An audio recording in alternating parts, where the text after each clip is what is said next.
নজর নেপালে, জ্বলছে নেপাল।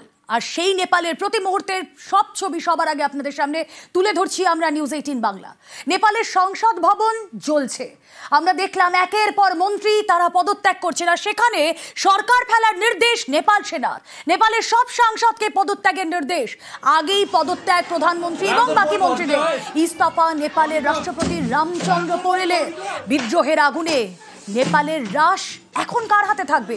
সেনার হাতে? প্রশ্ন সেটাই।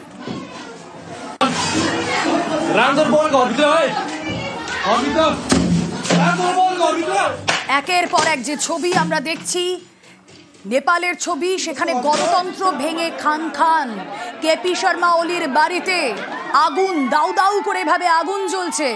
সরকার ফেলার নির্দেশ নেপাল সেনার। যে ছবি আপনাদেরকে দেখাচ্ছি, চতুর্দিকে আনরেস্ট। গত 3 দিন ধরে নেপালের যে ছবি আপনাদের সামনে আমরা তুলে ধরছি।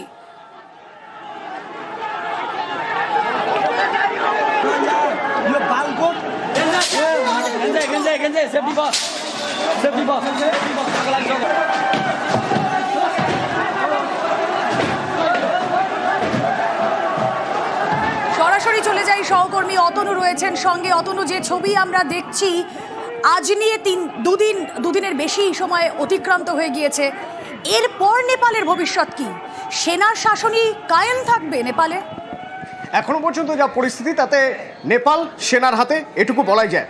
তার কারণ আজ দুপুরে আমরা দেখলাম প্রধানমন্ত্রী কেপি শর্মা ওলি তিনি পদত্যাগ করলেন।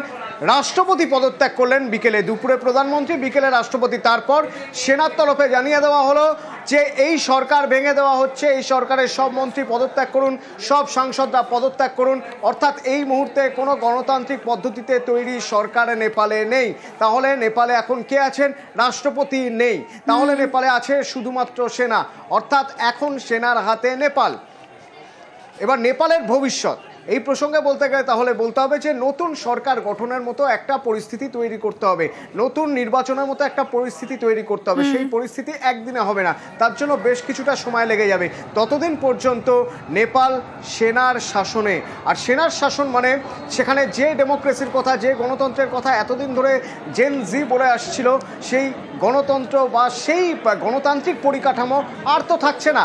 সেনা যখন যে সিদ্ধান্ত নেবে সেই সিদ্ধান্তই মেনে চলতে হবে। দেশের অন্তর্বর্তী প্রধান হিসেবে এই জেন জি, এই ছাত্র যুবরা, তারা কি চাইছে অতনু? এখনো পর্যন্ত বেশ কিছু নাম ভেসে আসছে, তবে কোনো নাম খুব কমপ্লিট বা খুব স্পষ্ট হচ্ছে না। তার মধ্যে একটা নামের কথা অবশ্যই বলতে হয়, যে নাম যাকে বার করে আনা হয়েছে জেল থেকে, জেল ভেঙে যাকে বার করে নিয়ে আসা হয়েছে, তার কথা বলতে হবে।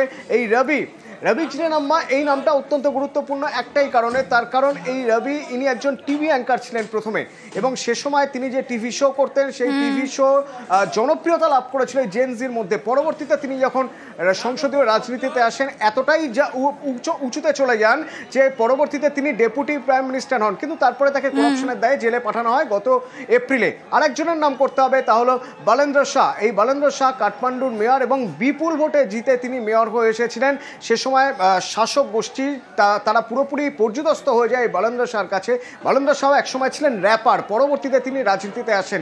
অর্থাৎ এখন জেনজি তাদেরই পছন্দ করছে যারা প্রাথমিকভাবে রাজনীতিকে বেছে নেয়নি, বিভিন্ন পেশা থেকে এসেছেন, এবং পপুলারিটি অর্জন করার পর তারপর তাদের মনে হচ্ছে সক্রিয়ভাবে রাজনীতি করা উচিত, এবং রাজনীতিতে তারা আসছেন।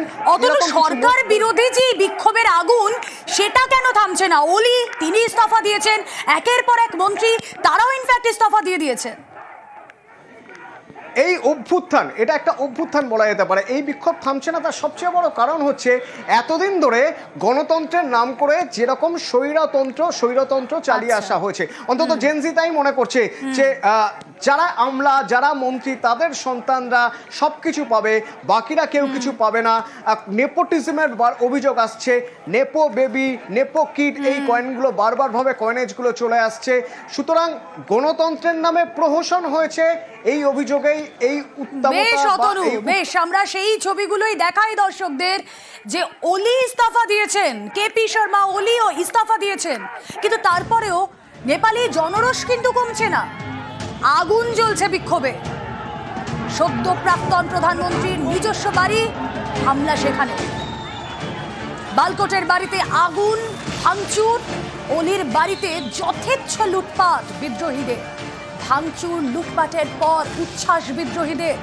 ভাঙা হলো কেপি শর্মা অলির মূর্তিও। जो ओली जी की मूर्ति लगी है यहाँ के, इसको तोड़ने की कोशिश कर रहे हैं।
প্রতিবেশী নেপালে গণ অভ্যুত্থান আর গণতন্ত্র সেখানে ভেঙে খান খান।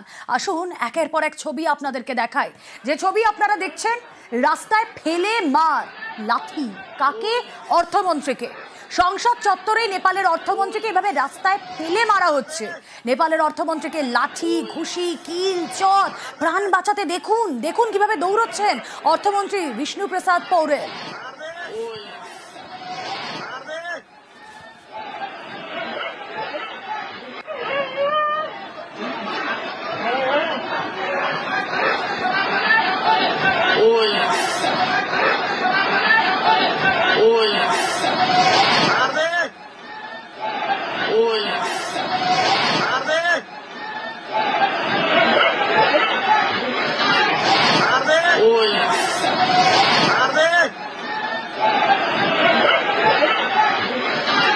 আর দেখুন, শুধু অর্থমন্ত্রী নয়, জনরোষের মুখ নেপালের, জনরোষের মুখে নেপালের বিদেশমন্ত্রীও। নেপালের বিদেশমন্ত্রীকে ধরেও মারধরের অভিযোগ। দেখছেন সেই ছবি।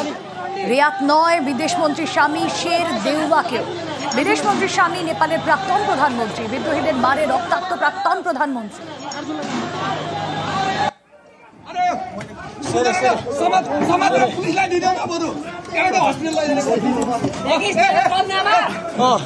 छोरा बाहिर घुम्दै मुजी नाच्दै हो रन्डीको मान हामी नेपाललाई कहिले के भेडा भेडा भनेको म चाहिँ भेडा हो। अरे समाज पुलिसलाई दिँदैन बरु एउटा हस्पिटल लैजाने छोरा बाहिर घुम्दै मुजी नाच्दै हो रन्डीको मान।